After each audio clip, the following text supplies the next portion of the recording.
ઉપવાસમાં કંઈ ગળ્યું અને ટેસ્ટી ખાવાનું મન થાય તો એકવાર આ ઘટ, ક્રીમી અને મલાઈદાર સક્કરિયાની ખીરની રેસિપી જરૂરથી ટ્રાય કરજો.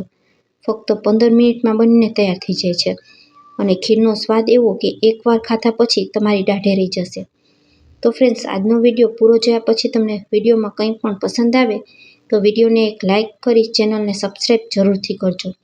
તો ચાલો રેસિપી શરૂ કરીએ. સક્કરિયાની ખીર બનાવવા માટે સૌથી પહેલાં મેં 500 ગ્રામ સક્કરિયા લીધા છે. સક્કરિયામાં ખૂબ બધી ધૂળ હોય છે, તો આપણે તેને પાણીથી ધોઈ લૂછી અને કોળા કરી લેવાના. ત્યાર પછી એક એક કરી અને બધા જ સક્કરિયામાંથી આપણે આ રીતે છાલને અલગ કરી દેશું. હવે કોઈ મીડિયમ કાણાવાળી ખમણીની મદદથી સક્કરિયાને ખમણી લેવાના.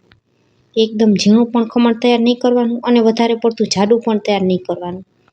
તો અહીં તમે જોઈ શકશો, મેં મીડિયમ કાણાવાળી ખમણીની મદદથી આ રીતે સક્કરિયાનું ખમણ ખમણીને તૈયાર કરી લીધું છે. તૈયાર કરેલા આ ખમણને તરત જ આપણે પાણીમાં પલાળી દેવાનું છે, નહીંતર સક્કરિયાનું ખમણ તરત જ કાળું પડી જશે. પાણીને 2-3 વખત બદલી અને મેં સક્કરિયાને ધોઈને સાફ કરી લીધા છે. સક્કરિયા તમે ખમણશો એટલે પાણી ખૂબ જ ડોળું થઈ જશે, તો 2 થી 3 વખત તેને ધોવા ખૂબ જ જરૂરી છે. ત્યાર પછી આ રીતે હાથેથી નીચવી અને તેમાંથી બધું પાણી અલગ કરી દેશું. બધા સક્કરિયામાંથી આપણે હાથેથી નીચવી અને પાણી અલગ કરી દીધું છે. હવે એક પેનમાં 1 ટેબલસ્પૂન જેટલું આપણે ઘી ઉમેરશું. ઘી ઓગળી જાય ત્યાં સુધી રાહ જોવાની છે. 1 જ મિનિટની અંદર ઘી બધું ઓગળી જશે.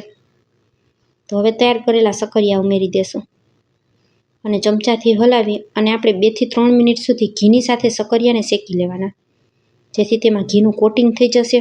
અને આ રીતે ઘીમાં સક્કરિયાને શેકી અને ખીર તૈયાર કરવાથી ખીરનો સ્વાદ પણ ખૂબ જ સરસ લાગે છે. ફક્ત 2 મિનિટ જેવો સમય લાગે છે. 2 મિનિટ પછી તમે જોઈ શકશો સક્કરિયાનો કલર આ રીતે ચેન્જ થઈ ગયો છે. પહેલાં સક્કરિયા એકદમ વ્હાઈટ હતા, ઘીમાં સાંતળી લીધા પછી તેનો કલર થોડો આ રીતે યલો થઈ ગયો છે. ફક્ત 2 જ મિનિટ સુધી મેં તેને ઘીમાં સાંતળેલા છે. બસ આ રીતે સક્કરિયા સંતળાઈ જાય એટલે હવે તેમાં આપણે 500 ml ફૂલ ફેટ દૂધ ઉમેરશું. દૂધ અહીં ગરમ કર્યા વગરનું અને મલાઈ કાઢ્યા વગરનું હોય તે લેવાનું, જેથી ખીર ખૂબ જ સરસ ક્રીમી બનીને તૈયાર થશે. ચમચાથી હલાવી મિક્સ કરી દેશું. શરૂઆતમાં 5 મિનિટ સુધી આપણે ગેસની ફ્લેમને હાઈ રાખશી. દૂધ બધું ઉકળવા લાગે ત્યાં સુધી ગેસની ફ્લેમને હાઈ રાખવાની છે. દૂધમાં એક ઉભરો આવી જાય ત્યાર પછી આપણે ગેસની ફ્લેમને સ્લો કરી દેશું. વચ્ચે વચ્ચે આ રીતે આપણે તેને ચમચાથી સતત હલાવતું રહેવાનું. 2 થી 3 મિનિટ જેવો સમય થઈ ગયો છે અને તમે જોઈ શકશો દૂધમાં સરસ એવો ઉભરો આવી ગયો છે અને સક્કરિયા પણ હવે થોડા સોફ્ટ થવા લાગ્યા છે. આ સમયે આપણે તેમાં અડધો કપ ભરી અને સાકરનો પાવડર ઉમેરશું. તમે સાકરની જગ્યાએ ખાંડનો પણ ઉપયોગ કરી શકો. અત્યારે ગરમી ખૂબ પડી રહી છે, તો સાકર ઉમેરવાથી સાકર પેટને ઠંડક આપે છે.